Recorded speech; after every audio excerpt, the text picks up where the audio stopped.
And it was going to be a journey that would include the greatest storm that they had ever faced to that date. Now remember, they were fishermen and they knew how to avoid storms. Whenever they saw a storm coming up on the Mediterranean, they knew that they were not going to go out there because it would put them in danger. But here we see Jesus making them get into the boat, because we all know, you can see the storm clouds. You know something's about to take place. But Jesus said, go to the other side. They knew the danger of storms and probably had fear before they even started the journey to get to the other side. You got to remember, why would I even want to lead to the other side, Jesus? I mean, on this side, I've seen you cast out demons. You know, on this side, I've seen you pray and the sick get healed. And on this side, I've seen you do miraculous provision for people. Why would we want to go over there to a place we don't know about? And I'm already preaching to somebody, because God's telling you to go somewhere and you're letting fear of not knowing that side or the storms that came up in your life. You're thinking, is God trying to put me in a position that I believe might be dangerous, as if God don't know what he's doing? How many of us know that spiritually, when you look at this is really a challenge that's talking to us down the corridors of time. See, there's going to come a time when we take our last breath and we'll be on the other side. And Jesus will be there to meet us. But in the meantime, he's telling us, I'm telling Victory Outreach Rancho Cordova to go to the other side. It's a journey. On the way, there's going to be storms. How many can say amen? Amen. See, the storm wasn't to destroy them. The storm was to build their faith and to test their faith. Somebody please say amen. Amen. See, they obeyed Jesus. And how many of us know that we can obey Jesus, but sometimes in our obedience, we allow fear to creep in. See, verse 23 says this. They ended up out in the middle of the lake when the storm hits. And have you ever obeyed God and stepped out by faith and you were on your way, you was doing it, man. Everybody was like, brother, sister, you've grown so much. I've seen you and your wife, you and your husband, you and your children coming to church. You're giving, you're praying, you're fasting, and you're up there doing stuff. And all of a sudden, just when everything seemed like you got it down pat, a storm comes up in the middle of what you were doing. And you know you can't go back because God told you to go that way. But nonetheless, as you go, you still got fear in your heart.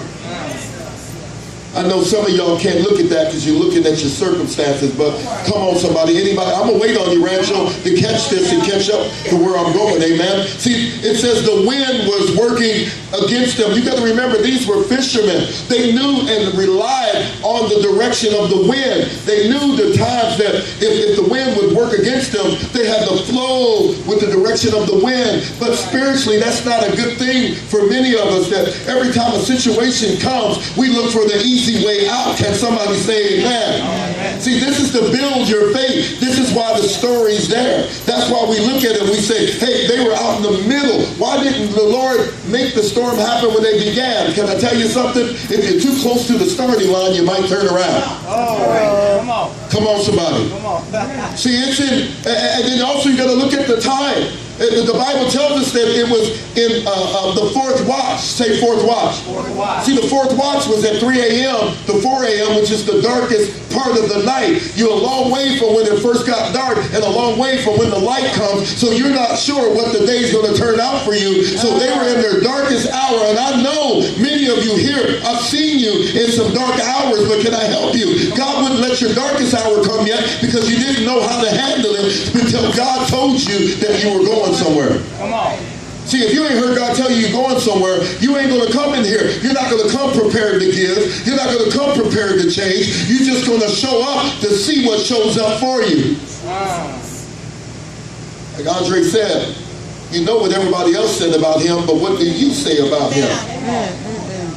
See, what hour are you in right now?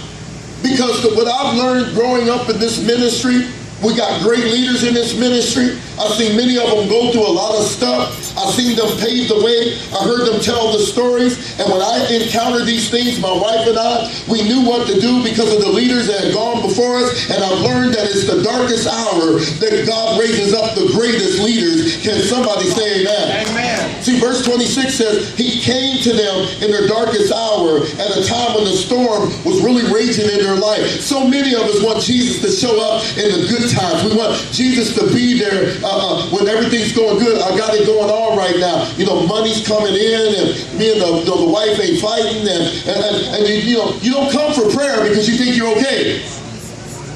I know I ain't talking to everybody, but I'm talking to somebody. Hello, somebody. Look at somebody and say, he's talking to somebody.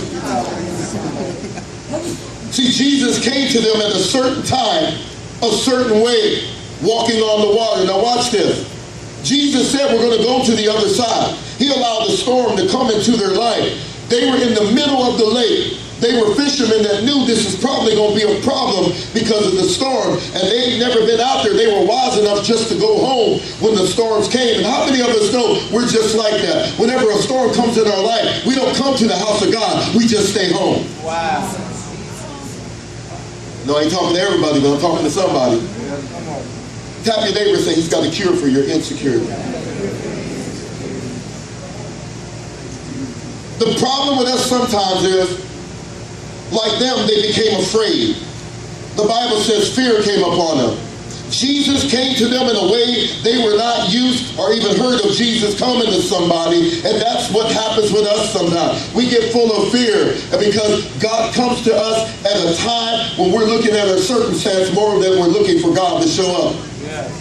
I look at some of y'all right now, you're biting your nails, you're looking at your circumstance. Can God get me out of this? Well, if God seen you get you in it, surely God has the power to get you out. Can you say amen?